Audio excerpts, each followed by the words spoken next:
Good morning, everybody. Welcome back.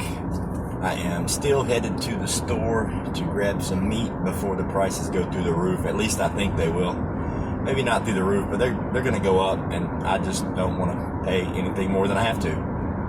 Number one. Number two, the purpose of this video is to address Jess from Keto Homestead with Jess. She issued a book challenge,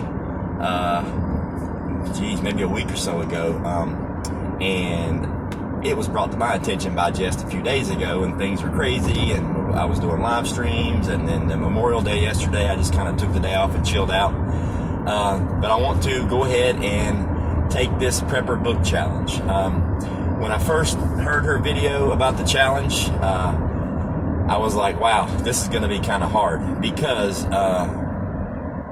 I am a visual and a tactile learner. I have to see the way things work, and I have to touch and feel it, and that's the way I learn. I learn with my hands and my eyes, and that's how I process things.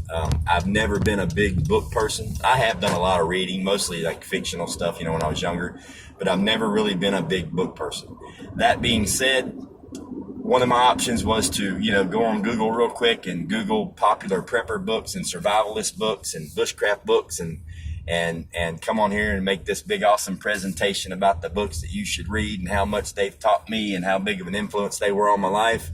But that would be a lie, and all you guys know I try to keep it as real as I possibly can. So no, Ghost does not read a whole lot of books. Ghost cannot contribute anything at all when it comes to book knowledge to this challenge. But what I can do is be honest with you and let you know how I learned what I learned. I learned everything I know about food storage and canning and prepping and water filtration and all this stuff. I learned it by doing it.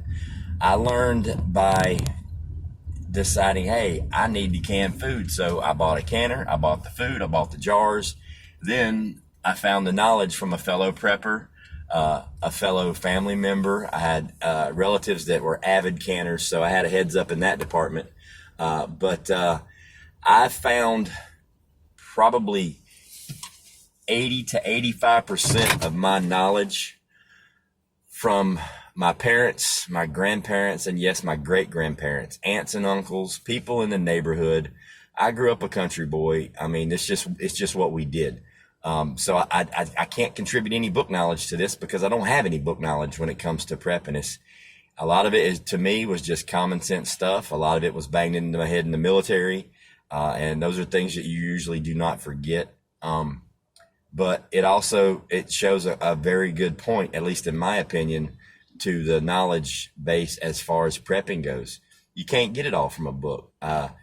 Some people like me, I'll read a paragraph 3 or 4 times, still can't remember what I was reading. It's easier for me to just get out there and do it. If I learn it with my hands, then I remember it.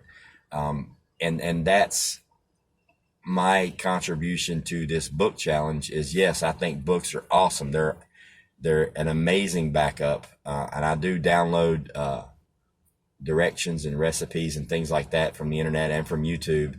And I print them out and put them somewhere safe to where if the grid does go down, I can still access those. But I do have alternate power supplies, so I can access, laptops and tablets and things like that for their information.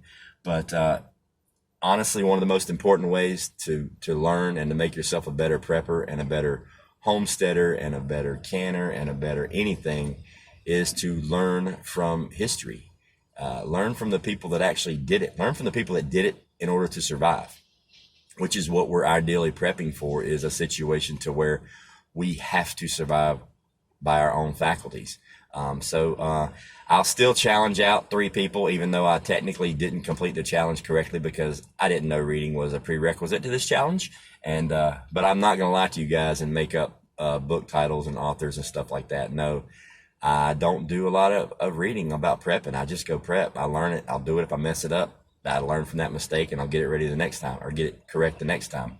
Let's see. The 3 that I'd like to challenge are, Prepper Tribe, Native Voice, and Hutch Homestead.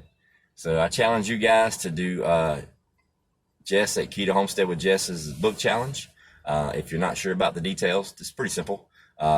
Just pick 3 books that you've learned from on your prepping, homesteading, or survivalist mission, and share the author and the title of the book and what you've learned and your greatest inspiration. My greatest inspiration would obviously be my maternal and paternal influences, my parents, my grandparents, my great grandparents, any kind of person in my life that I respected for their knowledge and I learned from, which would include my drill sergeant, my platoon sergeants, and several friends, like even the ones that I've here recently made on YouTube. Jess, I hope this is good enough to qualify. I hope I covered all the bases.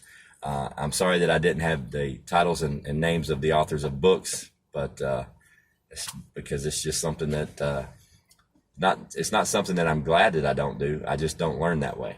But I do have that knowledge, printed out and photocopied and saved for the future if I need to refer to it. You guys have a great day. Let me go in here and see what kind of crazy prices we have on meat.